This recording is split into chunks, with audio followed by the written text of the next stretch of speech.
Boa tarde, galera.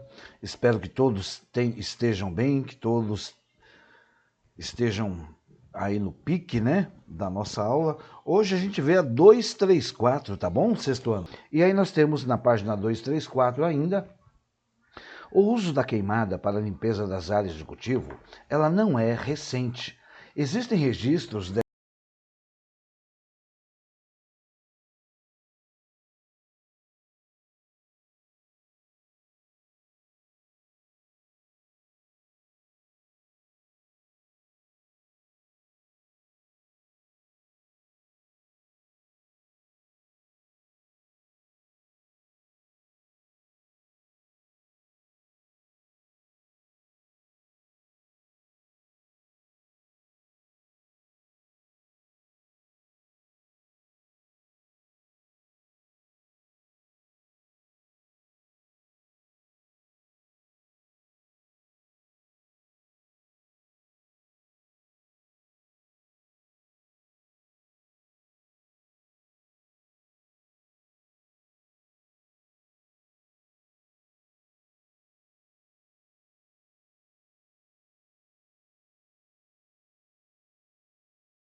dessa prática realizada por indígenas na área coberta por Mata Atlântica, no atual território brasileiro. Nesse caso, os indígenas utilizavam a coivara, uma técnica muito simples que consistia em cortar a vegetação e deixá-la secar, como está aí mostrando nessa imagem, né, da apostila de vocês. Pouco antes da chegada das chuvas, os galhos e troncos secos eram queimados para que os nutrientes em forma de cinzas fertilizassem os solos. As vantagens era que, além de aumentar a fertilidade, a queimada eliminava as sementes das ervas daninhas, facilitando a manutenção da lavoura, pois após 2 ou 3 colheitas, a área era abandonada, permitindo aí a recomposição da cobertura florestal.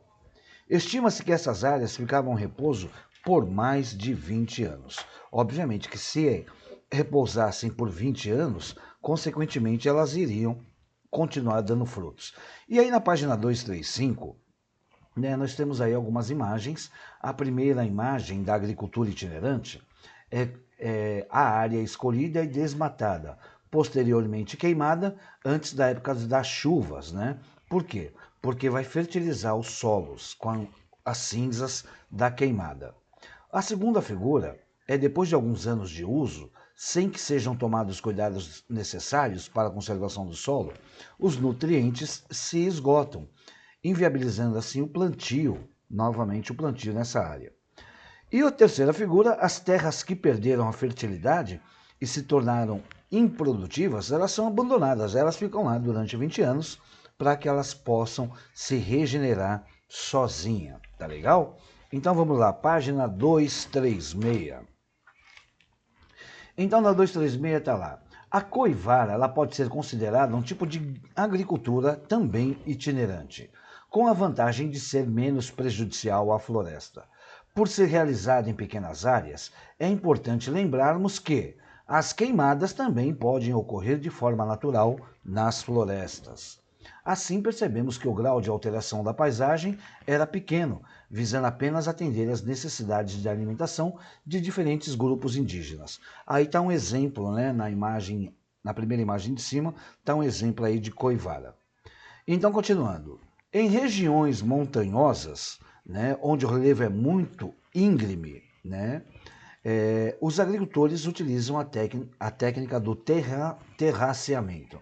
O que é essa técnica de terraceamento, professor? É quando tem como base de observação as curvas de nível que estudamos no início do ano. Nessas áreas, os agricultores criam degraus, né? Lembra que eu falei para vocês numa aula lá atrás, uma espécie de degraus que, de acordo com as linhas de igual altitude, formando áreas planas que possibilitam aí um maior aproveitamento do terreno. Além disso, é claro, né, gente, os degraus facilitam aí a infiltração da água, tá legal? E ajuda a reduzir a velocidade do escoamento da água da chuva. E nós temos também a agricultura de jardinagem. Como que se faz a agricultura de jardinagem? A agricultura de jardinagem, por sua vez, ela é praticada no sul e no sudeste asiático, em áreas densamente povoadas, onde os campos de arroz ocupam as planícies inundáveis dos países como Vietnã, Laos, Camboja, Japão e Taiwan. Embora seja realizada por famílias em pequenas e médias propriedades, a mão de obra é intensiva e os cuidados com o solo e com as plantações, como se fossem jardins, resultam em elevada produtividade. É importante, é importante lembrar que o arroz é o alimento principal dessas produções. Tá legal? Então, assim, essa é a agricultura de jardinagem. Na página 237, se vocês puderem analisar, tem aí as imagens, né? A primeira imagem dessa técnica que é a agricultura de jardinagem, os agricultores aproveitam a estação seca para preparar os solos nas planícies inundáveis, né? Geralmente próximo dos rios. A segunda imagem, as mudas são plantadas nos terrenos cheios de água e recebe cuidados das famílias de agricultores. E a terceira imagem, a colheita de arroz é realizada geralmente de forma manual, ao final da estação chuvosa. Tá legal? Então, essa é a agricultura de jardinagem.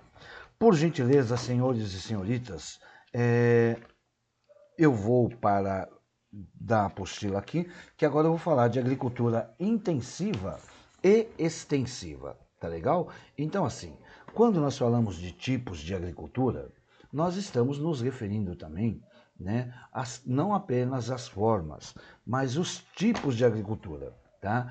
Então, aguarde um pouquinho, deixa eu só liberar a imagem aqui.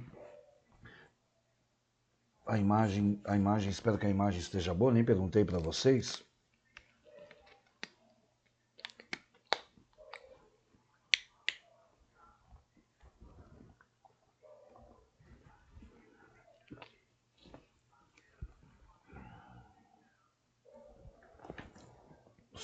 Só um minutinho, tá? Para ver se vai abrir uma imagem que eu havia separado. Se não abrir, a gente continua sem ela, tá? E agricultura intensiva. É um fator fundamental, uma vez que é praticada de forma rudimentar. O que é essa forma rudimentar? É a forma arcaica, tá? A forma mais tradicional, com o uso de instrumentos simples, como Enxada, voltando lá, desculpem o... Tá? Então, assim, nas regiões mais técnicas, pouco desenvolvidos, praticamente nenhum maquinário. Sua produção costuma ser diversificada para atender às necessidades do agricultor e de sua família. Tá? Quando há, parte da produção é vendida no comércio local ou subsistência. Tá legal? Então, esse tipo de agricultura é o mercado consumidor, seja como a agricultura intensiva, sementes, geneticamente modificadas e etc. Tá? Em propriedades que utilizam mão de obra qualificada. Esse tipo de intensiva, o objetivo é conseguir a maior produtividade possível, produzir cada vez mais em uma área cada vez menor. Para isso, os proprietários investem não só em adubos, fertilizantes e agrotóxicos, mas também em biotecnologia, que permite a seleção de